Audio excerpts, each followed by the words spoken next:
Assalamualaikum warahmatullahi wabarakatuh. Saya Herzbun Arif dari Forum News Network. PDIP tampaknya ini sedang uring-uringan. Bahkan kalau menurut saya bukan lagi uring-uringan, tapi sudah levelnya kemarahannya sudah mulai diubun-ubun ini terhadap Golkar. Nah, karena ada tanda-tanda Golkar itu masih akan tetap berusaha merebut kursi ketua DPR, kendati sekarang ini eh, kursi yang diperoleh oleh Golkar kemungkinan besar itu akan ada di bawah PDIP ya. Karena kenapa kita sebut kemungkinan besar? Karena sampai sekarang kan yang baru ditetapkan oleh KPU itu jumlah suara, bukan jumlah kursi. Padahal kan jumlah suara dan jumlah kursi itu tidak selalu berbanding lurus, tergantung di daerah mana mereka memperoleh suara. Kalau di daerah-daerah yang bilangan pembaginya besar atau kursi mahal ya, kendati suara mereka itu lebih tinggi, tapi jumlah kursinya belum tentu lebih tinggi. Dan itu kemarin yang spekulasi muncul bahwa Golkar akan mengambil alih kursi di ketua DPR dari PDIP itu karena ada kemungkinan kendati suara Golkar itu perolehan total suara nasionalnya itu lebih rendah dari PDIP, tapi kursinya bisa saja lebih tinggi dari PDIP.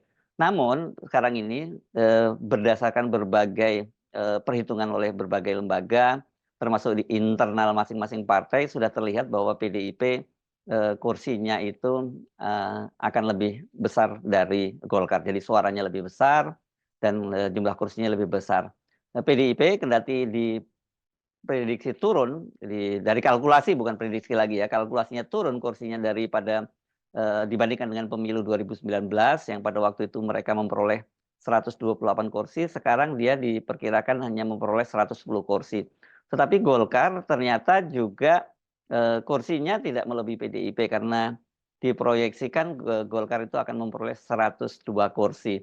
Jadi sebenarnya kalau mengacu kepada Undang-Undang MD3, ya, undang-undang yang mengatur soal MPR, DPR, DPD, dan DPRD, itu yang akan mendapatkan jatah sebagai kursi ketua DPR adalah PDIP karena dalam Undang-Undang MD3 itu diatur pimpinan DPR itu dijabat oleh mereka yang partai-partai, wakil-wakil partai yang berdasarkan jumlah kursi terbanyak. Jadi artinya terbanyak satu itu nanti akan dapat jabatan ketua DPR, yang kedua sebagai wakil ketua, ketiga sampai kelima seperti itu, urutannya seperti itu. Jadi sebenarnya berdasarkan hitung-hitungan itu sekarang ini PDIP ya akan mendapat jatah sebagai ketua DPR karena jumlah suaranya lebih banyak, jumlah kursinya lebih banyak. Karena dari MD3 itu kan diatur bahwa kursi yang terbanyak itu yang akan menduduki jabatan sebagai ketua DPR. Kalau manakala terjadi sama jumlah kursinya di DPR, maka akan dilihat siapa suara yang lebih banyak. Itu yang kedua. Dan apabila terjadi bahwa jumlah suaranya sama, jumlah kursinya sama, maka sebarannya yang akan dilihat. Sebaran itu artinya di mana mereka bisa mendapatkan di kursi-kursi itu, apakah hanya terkonsentrasi di Pulau Jawa atau juga menyebar sampai ke Sumatera dan Indonesia Timur.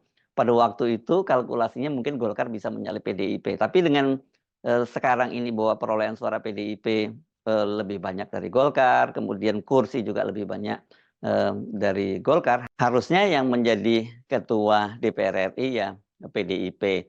Saya kira ini PDIP betul-betul berjuang agar jangan sampai ini diganggu-ganggu lagi ya. Karena kalau sampai diganggu-ganggu lagi ini betul-betul jadi semacam nestapa buat PDIP karena sudah pilpresnya mereka kandidat yang diusung jadi Ganjar Mahfud kalah di pemilu di pilpres dan kemudian suara mereka juga turun.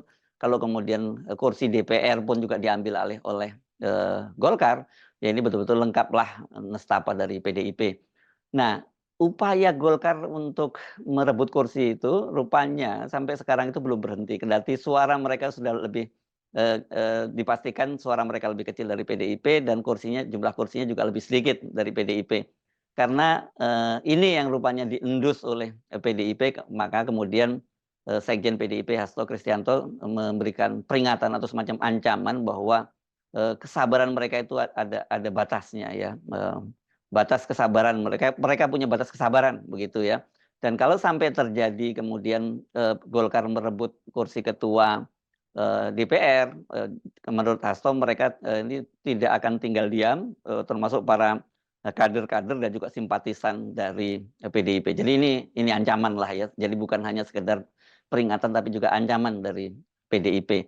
Nah, bagaimana caranya merebut itu? Nah, karena saya kira PDIP pasti punya trauma tersendiri ya, karena ada presidennya. Ini yang terjadi pada pemilu legislatif tahun 2014 ya. Pada waktu itu PDIP itu juga sebagai pemenang ya. Harusnya kursi ketua DPR RI itu kan jatuhnya ke tangan PDIP itu kalau sesuai dengan Undang-Undang MD 3 ya.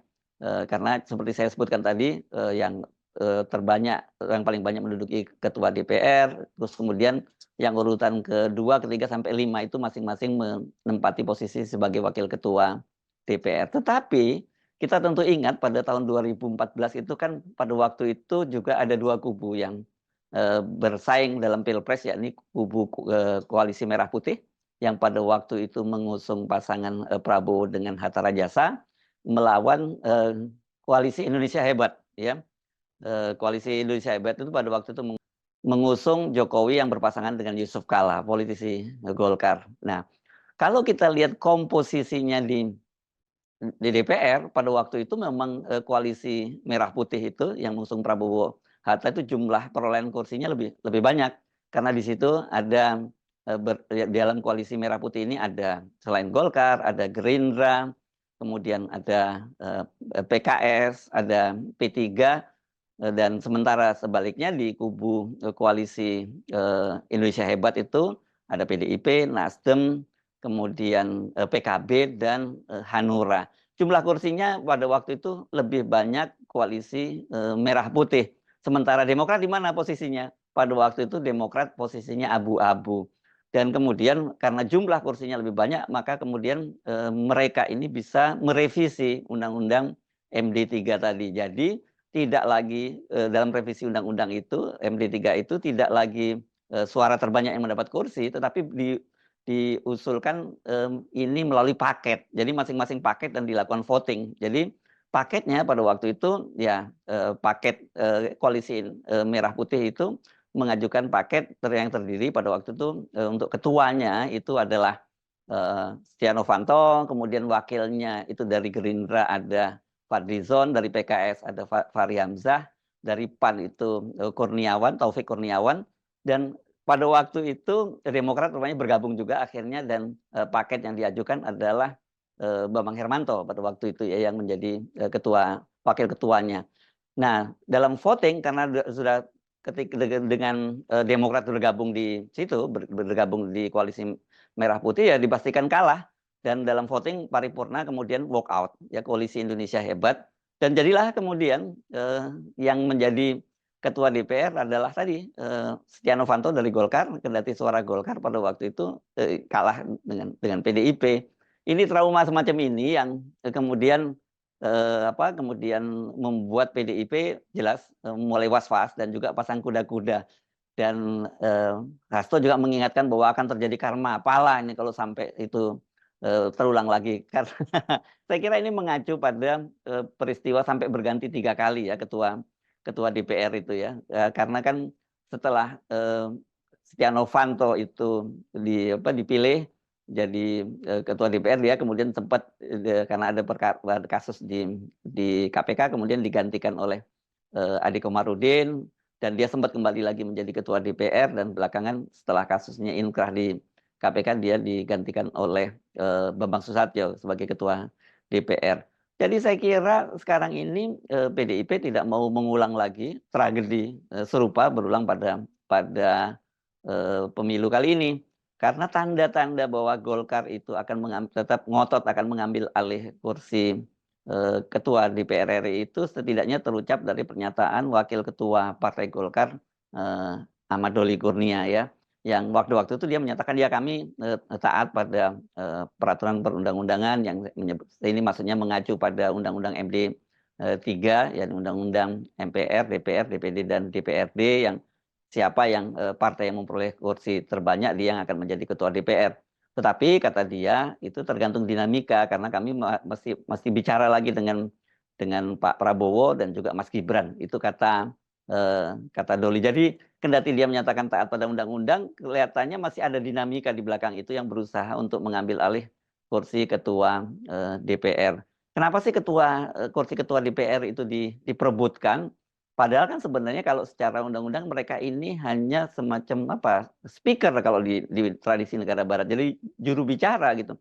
Tapi di Indonesia ini berbeda. Ketua DPR itu rupanya punya peran penting, terutama untuk menggolkan berbagai perundang-undangan, juga kemudian masuknya anggaran-anggaran dari departemen dan sebagainya.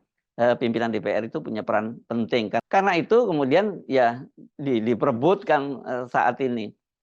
Nah, apalagi khusus bagi PDIP seperti saya sebut tadi kan mereka itu betul-betul sedang ya kalau disebut babak belur atau hancur lebur seperti minjem istilahnya Agus Harimurti ya tidak seperti itu. Tapi jelas tadi bahwa target mereka hat-trick itu kan sebenarnya mereka itu targetnya tahun pemilu 2024 ini hat-trick baik sebagai partai pemenang pemilu dan juga sekaligus presiden kan. Yang terpenuhi itu hanya sebagai pemenang pemilu, sementara presidennya melayang ke koalisi lain atau ke kompetitor dari capresnya PDIP. Nah, tetapi kendati dia juga tetap sebagai pemenang pemilu, suaranya kan turun ya. Kursinya itu PDIP ini kan hilang sampai 18 kursi. Ini kan nggak main-main dan banyak tokoh-tokoh kunci, tokoh-tokoh vokal yang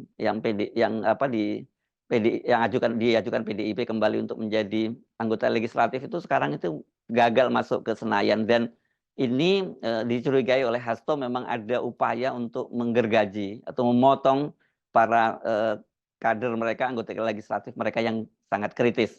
Banyak sekali tokoh-tokoh populer dan dikenal kritis dari PDIP itu sekarang tidak lagi masuk ke kabinet. Jadi wajar kalau PDIP ya all out mempertahankan apa yang menjadi haknya. Nah, bagaimana hitung-hitungannya kalau sekarang katakanlah misalnya benar-benar terjadi revisi lagi undang-undang dari MD3 itu. Semula sebenarnya kalau koalisi bersama misalnya paslon 03 dan 01 itu bersatu, komposisi di DPR itu bisa dimenangkan oleh mereka ya, oleh koalisi 01 dan 03 karena di situ kan ada PDIP, ada P3 tadi dan kemudian ada Nasdem, ada PKS dan ada PKB. Tetapi kita tahu kan P3 tidak lolos parlemen. Karena ini kalau ngomongin kursi, kalau perebutan ketua DPR kan untuk periode berikutnya, P3 tidak lolos. Jadi PDIP ya tinggal berharap kepada partai-partai pendukung koalisi paslon 1. Dalam hal ini ada PKS, ada PKB, dan ada Nasdem. Sementara Nasdem sekarang itu sudah dipastikan, bukan dipastikan ya, tanda-tandanya sangat jelas akan bergabung dengan pemerintahan. Kemudian PKB kabarnya juga melakukan komunikasi yang cukup intensif dengan Prabowo Subianto. Artinya praktis nanti kalau kemudian diajukan lagi revisi dari MD3, Undang-Undang MD3 itu, Undang-Undang MPR, DPR, DPD, dan DPRD, pasti kalau voting ya kalah. Ya, karena ini kalau mereka berhasil menggalang dukungan dari PKS, ya, kalau toh mereka berhasil menggalang saja mereka kalah suara kan perolehan PKS pada pemilu kali ini 53 kursi ditambah dengan PDIP 110 kursi hanya 200 berapa 53 hanya 163 kursi. Padahal sekarang kursi DPR ini dengan undang-undang yang baru itu jumlahnya 580 kursi. Jadi dipastikan PDIP juga akan kalah jauh kalau sekarang ini dibandingkan tahun 2014. Jadi sangat mungkin gitu ya mereka ini akan kehilangan lagi kursi ketua DPR kalau terjadi manuver dari 02 bersama dengan koalisi-koalisi partai barunya ya. Katakanlah kalau di situ kan ada Golkar, ada Gerindra, ada Demokrat, ada PAN. Apalagi kalau nanti ditambah dengan Nasdem dan PKB. Nggak usah dengan PKB, ditambah Nasdem aja sudah cukup itu untuk memenangkan kembali paket ketua pimpinan DPR. Ini yang membuat mengapa kemudian Hasto Kristianto bersuara sangat keras yang menyatakan bahwa kesabaran kami ada batasnya atau bahasa dia batas kami ada batas kesabaran kami itu ada, kata dia begitu.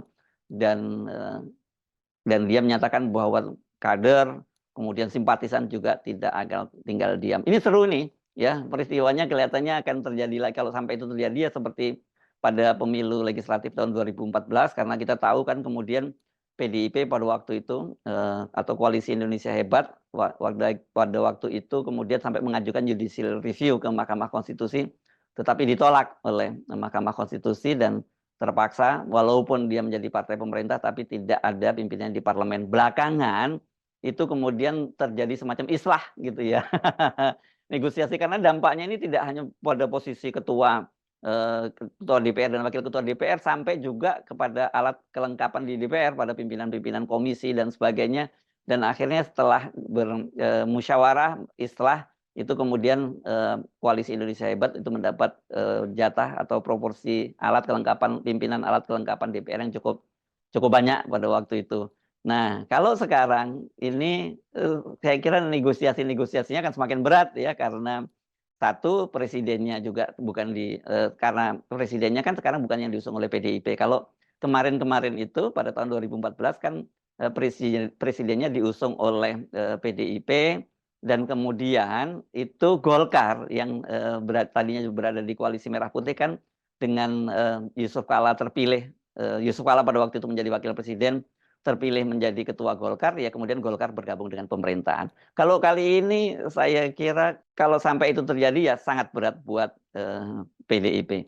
Saya Sebenarif dari Forum News Network. Sampai jumpa lagi. Wassalamualaikum warahmatullahi wabarakatuh.